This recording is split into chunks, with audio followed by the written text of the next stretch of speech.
stories. There is power in deciding that an experience will not remain hidden. And there is strength in taking ownership of your own narrative. Our next presenter is author, speaker, entrepreneur, and for this evening, our tech support, Francoise Bowen. But let me introduce her before she comes to the virtual stage. Toastmaster Francoise Bowen is from the Caribbean island of Antigua and Barbuda. She is a member of her home club, Anguilla Toastmasters Club, in the Caribbean district of 223. Global Woman Extraordinaire in Southern Africa District 129. Leadership Speak in Southwestern and Central Ontario, Canada.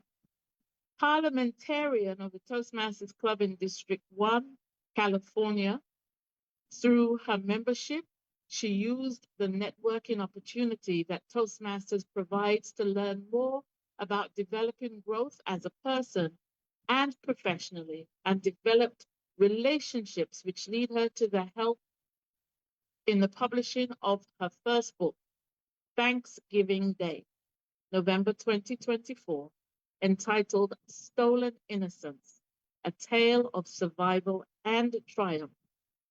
The book, just by the title itself, with 5-star ratings on Amazon, and it's forward by her pastor, Dr. Ken Shah. The book was helped by Dr. Sir Richard L. Cheltenham, attorney at law, and team in Barbados. Dr. Jacqueline Seeley Burke from Grenada, regional consultant. Distinguished Toastmaster Zivai Motondo in Zimbabwe, past district director of Smedley District 129, the year 2024 to 2025, and distinguished Toastmaster Sandra Volks of Toronto, Canada. Currently, Toastmaster Francoise is writing her second book titled I Didn't Know. Just to let you know, to get a copy of her current book or to schedule bookings for her to speak at your events outside of Toastmasters, I will put her business email in the chat, or you can click on the link that will be shared in the chat or scan the QR code on her flyer and on her Zoom background. Oh, this lady is prepared. Follow her pages and watch various interviews and podcasts. So this is a passage from Toastmaster Francois' book. Toastmaster Francois, the virtual lectern is yours. Growing up in the shop with grandma, I met many different faces and characters. Some were respectful, others not so much. I remember to this day an old man of average height, dark skin, with a white mustache, who wore semi-thick glasses and always wore a cup that was dirty by the edges. Whenever I was catching him at my grandma's shop, he always gave me a sweet eye. Ugh. At first, I brushed it off. But then, when it became a constant thing, it bothered me. So I told the lady who I call Auntie in the shop about it.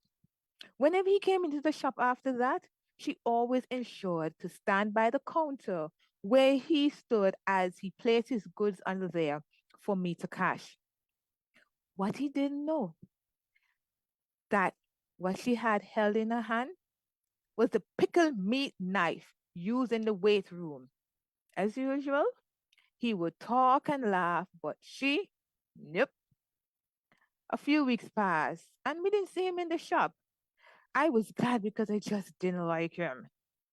Then suddenly, He came back to the shop and explained that he was in the hospital for his hand because a cassie thorn went into his hand. He even brought the cassie the doctors took out his hand in a glass.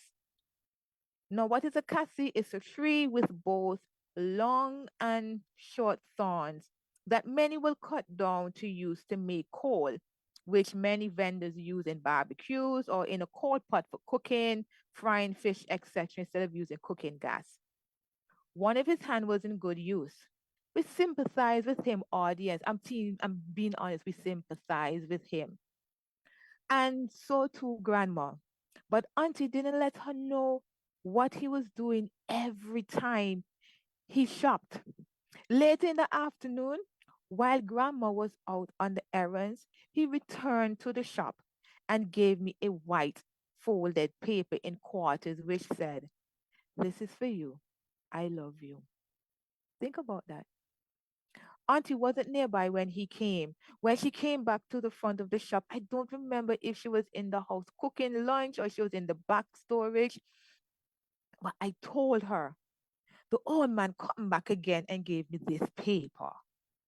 When she opened it, when she opened the paper, audience, when she opened the paper, she cussed like mad. Now, in the Caribbean, when we say cuss, it means words thrown out in anger, in vexation, mood, and more often than not, a few choice words.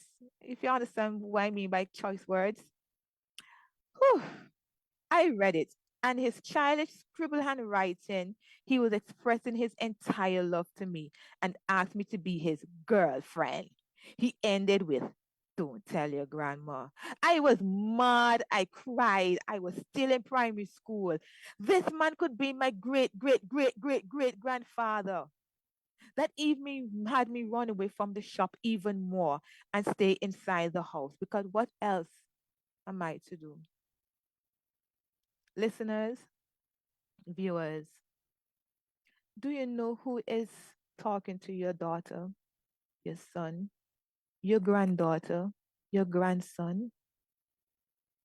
Get a copy of my book, Stolen Innocence, A Tale of Survival and Triumph. This book is going to heal you and help you. The way how this book is done, that teenagers could read it, and there's a section where they could write notes. There's a section for parents and guardians where they too can write their notes. And there's another section for lawyers, doctors, schools, principals, lawmakers, government, judges, everyone. You can write your notes even after that section. Get a copy, even on Kindle. Do you know who is talking to your very young loved one?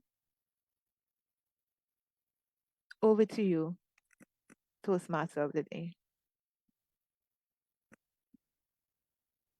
Thank you, Francois. You're giving me goosebumps.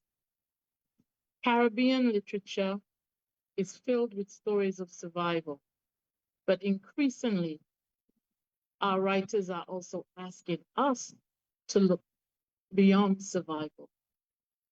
What does it mean to heal? What does it mean to triumph?